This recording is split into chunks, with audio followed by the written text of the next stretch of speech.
इस गांव के पंचायत समिति सदस्य और पूर्व अस्थामा के उप प्रमुख भाई शिशुपाल जी, हमारे बड़े भाई और पूर्व मुखिया इस पंचायत के सम्माननीय देवेंद्र पासवान जी, हमारे बीच मेला के सचिव लक्ष्मी पासवान जी, डॉक्टर विजेंद्र जी, श्रीकांत जी, नवल पासवान जी, सिकंदर रविदास जी, डॉक्टर राजेश जी, यूं कहिए जो जितने भी लोग यहाँ पे उपस्थित हैं, सब लोग से मेरा एक ताल्लुकात है।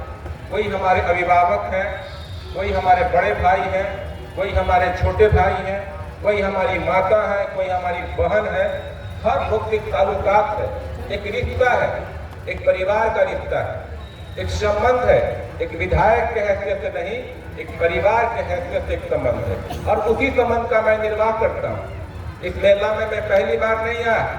इस मेला की शुरुआत जब से हुई है और 2005 से मैं इस क्षेत्र का विधायक हूँ और लगातार इस क्षेत्र का विधायक हूँ और हर मौके पे इस समय कोनन के जो महोत्सव होता है, बाबा चौहरमल का महोत्सव होता है, उसमें मुझे आने का मौका मिलता है। इसके लिए मेला आयोजन समिति को हमें दिल से आभार प्रकट करते हैं। आज कहिए कि शुभ मौका है।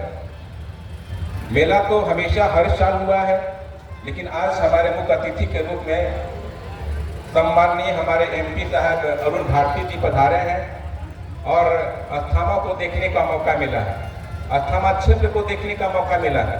और हम तो समझते हैं कि ताली बजाकर हमारे नेता का, हमारे एमपी साहब का, हमारे नेता अरुण भारती जी का स्वागत अभिनंदन कीजिए।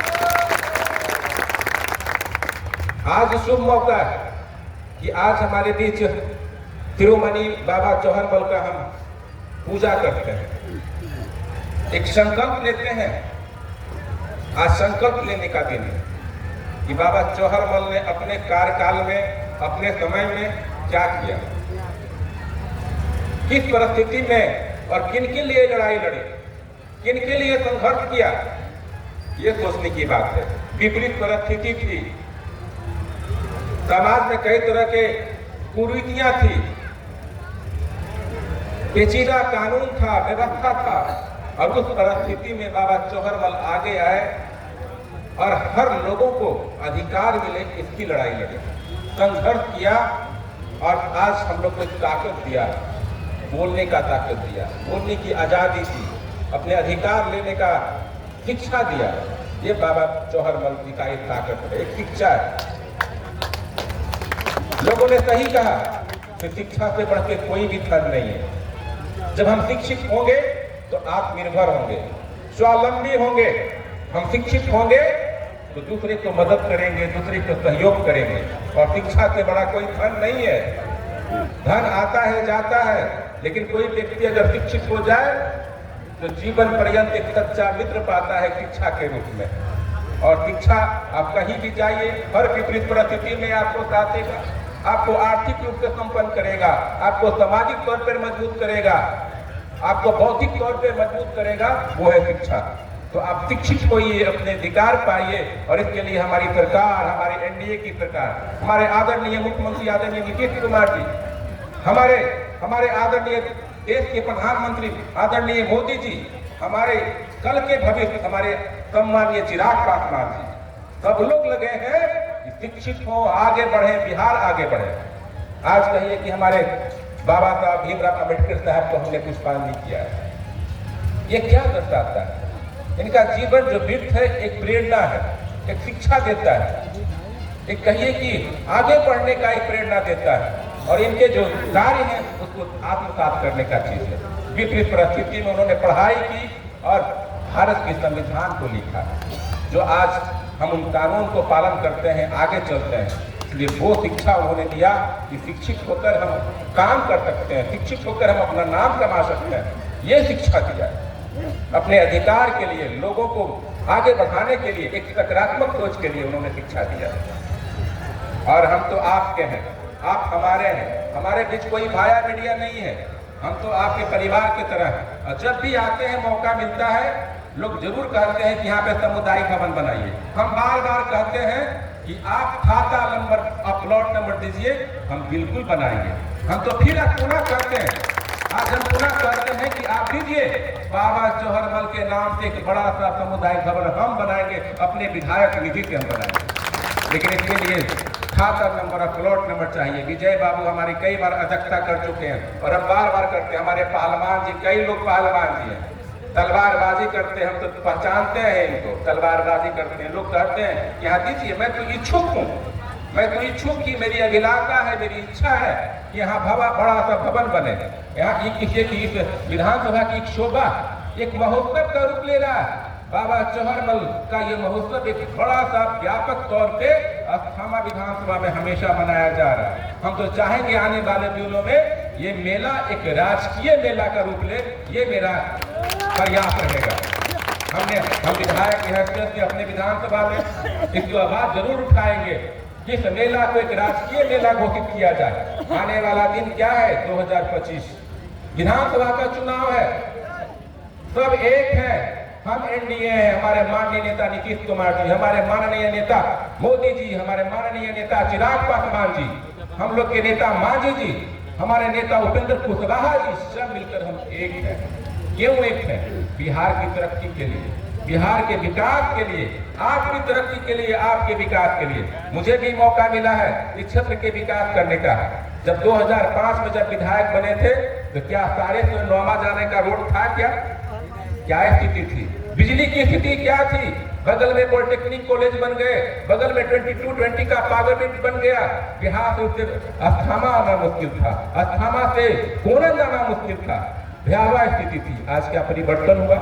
और हम लोग की जो सरकार है चेहरा देखकर काम नहीं करती है, सबको सम्मान देने का काम करती है, सबको इज्जत देने का काम करती है, सबको प्रतिष्ठा देने का काम करती है।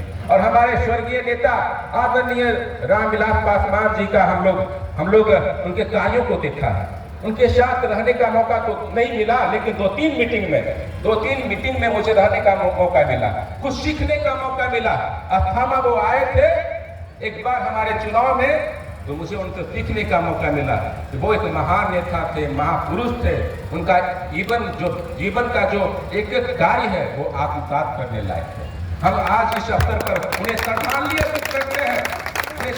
अर्पित करते हैं कि आज हमारे नेता हमारे बीच नहीं है, लेकिन जिन कार्यों को वो किए हैं उन कार्य को हमारे नेता आदरणीय चिराग पासवान जी आगे बढ़ा रहे हैं। मुझे पूरा विश्वास है कि आने वाले दिनों में वो और आगे बढ़ाएंगे, बिहार को आगे ले जाएंगे। इसलिए आज ज्यादा कुछ कहने की आवश्यकता नहीं है। आज तो जितने भी हमारे पहलवान जी आए हैं, दूर दूर से हमारे जो लोग आए हैं, मेला में आए हैं, उनको हम आभार प्रकट करते हैं, उनको दिल से धन्यवाद देते हैं। आज तो कहिए कि पूजा करने का दिन है, आज कहिए नमन करने का दिन है अपने बाबा जौहरमल के प्रति। इन्होंने शिक्षा दिया आगे बढ़ने का, एक कहिए कि एक संकल्प लेने का, एक सकारात्मक सोच का, एक रचनात्मक विचार का, एक कहिए कि एक सृजन का विचार का। और सृजन का विचार जब मन में आएगा तो निश्चित तौर पर धन में विकास होगा। और ये उन्होंने कहा है एकता में बल है। आप घर में लड़िएगा, आपकी तरक्की रुक जाएगी। आप एक रहिएगा, आपके घर का विकास होगा, आप सुखी और संपन्न होंगे। कहा भी गया है कि जहाँ लड़ाई झगड़ा होगा निश्चित तौर पर देवी देवताओं का भी वास नहीं होता है। लेकिन जिस घर में शांति है, भाईचारा है, प्रेम है, मोहब्बत है, उस घर में अमन चैन होगा, उस घर की तरक्की होगी, उस घर का विकास होगा, आर्थिक रूप से संपन्न होंगे। तो हम तो खुश नसीब है कि हमारा जो विधानसभा है खुशनुमा माहौल है, सब लोग मिलकर आगे बढ़ रहे हैं, तरक्की कर रहे हैं। लेकिन हम कहते हैं, हमारे नेता आदरणीय नीतीश कुमार जी कहते हैं, विकास की कोई पराकाष्ठा नहीं होती है, विकास की कोई सीमा नहीं है, विकास निरंतर वाले चलने वाली सतत प्रक्रिया है। हमने विकास किया है और आगे विकास करेंगे और एक विकसित बिहार बनाएंगे। और आप तमाम लोग ने मुझे 5 बार विधायक बनाया। आप तमाम लोग से अनुरोध है कि 6ठी बार भी विधायक बनाने का आप आशीर्वाद देंगे और अस्थामा एक विकसित विधानसभा बनेगा, ये मेरा वादा है। और हम तो आपके हैं, मेरे पास एक ही चीज देने का है आपको, मान और सम्मान। मेरे पास एक ही चीज देने का, वो इज्जत और प्रतिष्ठा। और आप सबके लिए मेरा दरवाजा खुला रहता है। जब भी आप बुलाते हैं, आवाज देते हैं, हम आपके लिए खड़े हैं और खड़े रहेंगे। इन्हीं संकल्प के साथ आप तमाम लोगों को प्रणाम करते हैं और अपने मुख्य अतिथि सांसद सम्माननीय अरुण भारती जी को फिर से एक बार अभिनंदन और स्वागत करते हुए सारे जो आगत अतिथि उनका अभिनंदन करते हुए अपनी वाणी को विराम करते हैं। जय बाबा जौहरमल की जय। बहुत बहुत धन्यवाद हमारे स्थानीय विधायक जो आप लोग के बीच में रखे। और बड़ी जो बात की है, बहुत विडम्बना की बात है कि आज तक सही बोले हैं कि करीब करीब 10-15 वर्षों से कह रहा है कि वो ज़मीन दीजिए, हम सामुदायिक भवन देंगे, लेकिन आज तक इस गांव से एक ज़मीन नहीं हो पाया। लेकिन खैर वो एक चापाकल दिए थे, उसमें कुछ त्रुटि आ गया है, वो नया चापाकल दे दीजिए तो अच्छा रहेगा। अच्छा ठीक। और अब हम चाहेंगे कि हमारे माननीय अरुण भारती जी आए हुए दूर से जमुई के सांसद चिराग बाबू के मेहमान हैं। ये पूरे परिवार को मैं सम्मानित करता हूं और आए हुए वहां का सांसद को हम लोग एक बार सम्मानित करेंगे ताली बजाकर। सभी लोग बाबा चौहरमल कन्हैया की, बाबा चौहरमल कन्हैया की। अब हम एक शब्द सर कहना चाहेंगे कि आप सांसद महोदय हैं, आने वाले समय में SC/ST पर अत्याचार और बलात्कार की समस्या जो विशेष बढ़ रहा है, आप लोग कुल मिलकर के संविधान को सुरक्षित रखने का काम करेंगे। हमारे संविधान वहाँ सुरक्षित नहीं रहेगा, हम लोग कहीं के नहीं रहेंगे।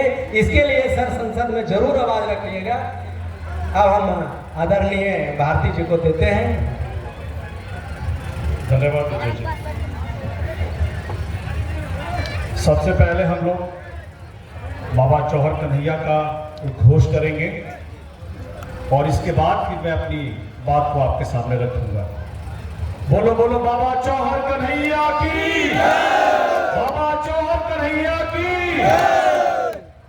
बाबा चौहर कन्हैया के जितने भी वंशज हैं, आज कानन के गांव के इस मेले में मुझे दिख रहे हैं, लेकिन वो ताकत मुझे नहीं दिख रही है जो बाबा चौहर कन्हैया की थी। इसीलिए एक बार फिर से बाबा चौहर कन्हैया की, बाबा चौहर कन्हैया की। बाबा के वंशज जब बाबा भीमराव पर आते हैं तो आपको याद होगा उन्होंने कहा था, और मेरे संस्थापक भी लगातार कहते रहे हैं कि हम लोगों को शिक्षित होने की जरूरत है। तो बाबा भीमराव अंबेडकर ने कहा था कि शिक्षा शेरनी का वो दूध है जो पिएगा वो दहाड़ेगा, और ये दहाड़ आपकी अपने जितने भी बाबा के जितने भी वंशज हैं, हमारे समाज के नेता हैं। आप लोगों ने देखा होगा हम लोग लोकसभा में हमारे नेता चिराग पासवान जी ने अलग अलग मंच से जब आरक्षण में वर्गीकरण का मामला आया था तो उठाया था ना, और उठाने के बाद प्रधानमंत्री जी से 3 दिन के अंदर उसको पास कराया था चिराग पासवान जी ने। इसीलिए साथियों याद रखिएगा कि शिक्षा शेरनी का वो दूध है जो पिएगा वो दहाड़ेगा। आप याद कीजिए, जब भारत सरकार की तरफ से आया था लैटरल एंट्री में कि हम आरक्षण नहीं देंगे, क्योंकि हम लोग आरक्षण पे बात कर रहे हैं, मैं अपने संस्थापक पर भी आऊंगा। चिराग पासवान जी ने 2 दिन में सरकार से सारी ऐसी नौकरियां जो लैटरल एंट्री की थी उसको खत्म करा दी। चिराग पासवान जिंदाबाद, चिराग पासवान जिंदाबाद। आपको याद होगा कि चुनाव के वक्त में एक बहुत बड़े युवराज उत्तर प्रदेश का कहते हैं, लेकिन मेरी समझ में नहीं आता है कि उत्तर प्रदेश से कब चुनाव लड़ते हैं, कब दक्षिणी भारत चले जाते हैं। उन्होंने हमारे बाबा भीमराव अंबेडकर के लिखे हुए संविधान को अपने पॉकेट के पीछे वाले पॉकेट के जेब में रखते हैं। उन्होंने आकर के कहा कि संविधान खतरे में है, आरक्षण खतरे में है। साथियों ये बताइए कि क्या चिराग पासवान जी के रहते हुए ऐसा हुआ? क्या चिराग पासवान जी के रहते हुए ऐसा हुआ? क्योंकि जब भी खतरा आया है, जब रामविलास पासवान जी के समय में आया था 2015 में, उन्होंने इसको बहाल कराया था। और चिराग पासवान जी ने हर मन से कहा है कि जब तक रामविलास पासवान जी का खून, उनका संतति जिंदा है, तब तक आरक्षण पे कोई खतरा नहीं आएगा।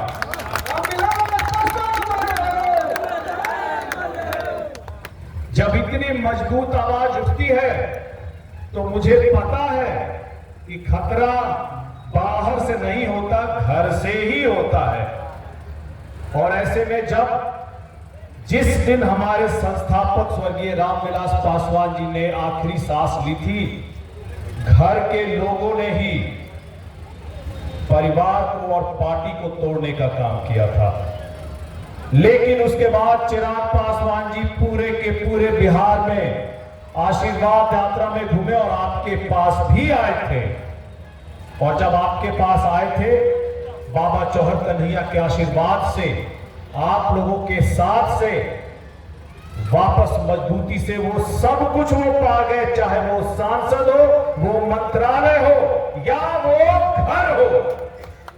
और सब कुछ पाने के बाद अपनी कुर्सी का मोह नहीं करते हुए आरक्षण पे जब प्रतिकार हुआ, तब उन्होंने अपनी आवाज उठाई।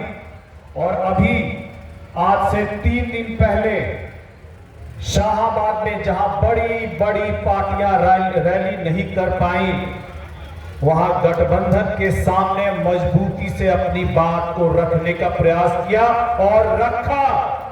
और उन्होंने कहा है कि मंत्री पद मेरे लिए जरूरी नहीं है, मैं बिहार में अपने लोगों के बीच काम करने के लिए मैं बिहार में आना चाहता हूं, मैं बिहार से चुनाव लड़ता हूं। तो आज मैं अस्थाना विधानसभा से पूछता हूं, क्या चिराग पासवान जी को बिहार में आना चाहिए? बाबा चौहर कन्हैया के वंशजों से ऐसी उम्मीद तो नहीं है, आवाज में कुछ तो जोर हो। क्या चिराग पासवान जी को बिहार आकर के बिहार विधानसभा का चुनाव लड़ना चाहिए?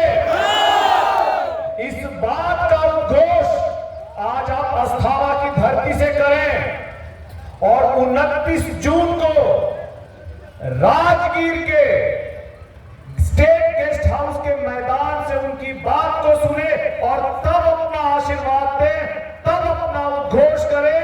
और याद रखिए, हर समाज को अपना अपना मुख्यमंत्री मिला है, हर समाज को अपना अपना नेता मिला है। आपको अभी तक किसी भी राज्य में क्या अपने समाज का नेता नहीं चाहिए? क्या आपको नहीं चाहिए? क्या क्योंकि जब जिस समाज का नेता मुखिया बनता है, वो समाज देखिए कहां से कहां उठता है। इसीलिए आप सबको आज मैं न्योता देने आया हूं, मैं आपके सामने न्योता लेकर के आया हूं, आपसे हाथ जोड़ के निवेदन करने आया हूं कि 29 जून को आप राजगीर में आए, अपने प्रिय नेता को सुने, चिराग पासवान जी को सुने, उसके बाद आप उनको आशीर्वाद दें और कहें कि चिराग जी, हम चाहते हैं कि आप बिहार में आए और बिहारियों के लिए, अपने समाज के लिए, अपने लोगों के लिए बिहार से चुनाव लड़े। बहुत हो गया दिल्ली की राजनीति, अब बिहार में होगी। अरुण भारती जिंदाबाद, अरुण भारती जिंदाबाद। और जब बिहार की राजनीति चिराग पासवान जी यहां से करेंगे, तो सोचिए बाबा चौहर कन्हैया के वंशज अर्श से, फर्श से अर्श पर जाएंगे। जैसे बाकी समाज आगे बढ़ा है, हमारा भी समाज आगे जाएगा। साथियों, मैं चाहूंगा, मैं आप सभी को जब न्योता दे रहा हूं, तो मैं चाहूंगा कि ये बात आप अपने हर गली, हर जन, हर परिवार के पास इस बात को पहुंचाएं कि चिराग पासवान जी को बिहार आना चाहिए। और इस बात की नालंदा, अस्थाना के लोग वहां आकर के अपना आशीर्वाद उनको दें। आप दोनों हाथ उठा करके बताएं, क्या आप लोग आएंगे? क्या आप लोग आएंगे? 29 तारीख को मुलाकात होगी। मेरी मुलाकात तो फिर भी होती रहेगी, मैं लगातार आता रहूंगा, लेकिन मैं जरूर ये चाहूंगा कि आप लोग उस दिन आकर के चिराग पासवान जी को जरूर अपना आशीर्वाद दें और उनको बताएं कि अब बिहार में उनकी बहुत जरूरत है। अब बिहार में आकर के बड़ी जिम्मेदारी संभाल करके बिहारियों को जो प्रधानमंत्री जी का लक्ष्य है 2047 का, उसी लक्ष्य के साथ बिहार को भी जोड़े। और साथियों, इसीलिए ये जरूरी है कि बिहार ने अब तक हर समाज से नेता देखा है, अब हमें दलित समाज से नेता चाहिए, हमें बहुजन समाज से नेता चाहिए। चिराग पासवान जिंदाबाद, जिंदाबाद, जिंदाबाद। चिराग पासवान जिंदाबाद, जिंदाबाद, जिंदाबाद। साथियों, अब चूंकि मैंने संबोधन नहीं किया था, लेकिन मैं धन्यवाद जरूर करना चाहूंगा इस आयोजन, इस मेले के आयोजन के लिए मैं धन्यवाद करना चाहूंगा अस्थावा के विधायक श्री जितेंद्र कुमार जी का, श्री सत्येंद्र मुकुट जी का, रीगन पासवान जी का, योगेंद्र पासवान जी का, विपिन प्रसाद जी का, सुंदर पासवान जी का, मुकेश पासवान जी का, मिथिलेश पासवान जी का, योगेंद्र पासवान जी का, देवेंद्र पासवान जी का, रघुवीर पासवान जी का, लक्ष्मी पासवान जी का, विजेंद्र पासवान जी का, वीरमणि पासवान जी का, पंकज पासवान जी का, रोशन पासवान जी का, अजीत विषय भर का, संजीव पासवान जी का, और मेरे सामने और भी कुछ लोग हैं, गणमान्य लोग, जिनका मैं सम्मान करना चाहूंगा। सीताराम पासवान जी का, अजय कुमार जी का और रंजीत पासवान जी का। और अब मैं अपनी बात को, और एक पिंटू मुखिया जी है, उनका भी मैं सम्मान करना चाहूंगा। और मैं आपको बताऊंगा कि बहुत पहले शायर ने कभी कहा था कि फानूस बनकर जिसकी हिफाजत हवा करे, फानूस बनकर जिसकी हिफाजत हवा करे, वो चिराग क्या बुझे जिसकी हिफाजत पासवान करे। धन्यवाद। भारतीय जिंदाबाद, जिंदाबाद, भारतीय जिंदाबाद, जिंदाबाद, जिंदाबाद। सभा की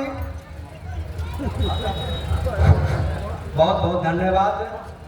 अब सभी गणमान्य व्यक्ति जो यहाँ आए, हमारे सत्येंद्र मुकुट जी, परशुराम जी, ये मुखिया जी, उसके बाद सत्येंद्र जी, वीरमणि जी, और हमारे जोगिंदर बाबू, श्रीकांत जी, जिला परिषद जी, संतोष जी, इनका चेहरा बहुत से लोग देखना चाह रहे थे। ये हमारे राजकुमार जी, और उसके बाद हमारे जितेंद्र जी, हमारे स्थानीय विधायक, और दूर से चलकर आए हुए हमारे अरुण भारती जी, उनको मैं नमन करता हूं। खासकर अब हम चाहेंगे कि आप लोग के अनुमति से सभा को समाप्ति करते हैं। काहे लोग दूर दूर से आए हैं, दूर इनको जाना है। मैं सभी लोग के यहाँ के अध्यक्ष, सचिव, मेला के आयोजक और आए हुए दर्शक माता एवं बहनों, सबसे नम्र निवेदन है कि शांति बना के रखेंगे। आज रात में प्रोग्राम है, प्रोग्राम सभी लोग देख करके जाइएगा और शांति व्यवस्था बना करके रखेंगे। इसी में हम सब लोगों का भलाई है। अब हम चाहेंगे सत्येंद्र भैया से, गार्जियन से मेला को समाप्ति की अनुमति मांगे।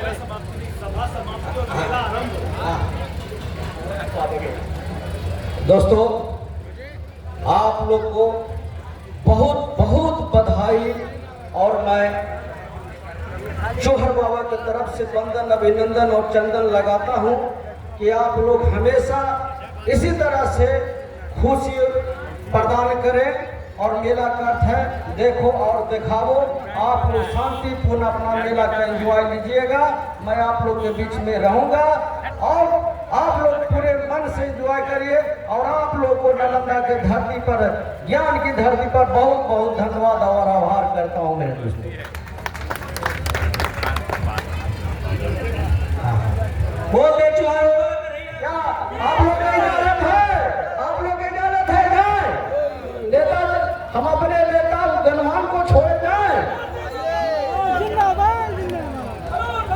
अरुण भारती जिंदाबाद। हमारे शिरोमणि बाबा जफरमल में आए हुए तमाम श्रद्धालुओं को मैं हार्दिक स्वागत करता हूं। साथ ही हमारे बीच हेलो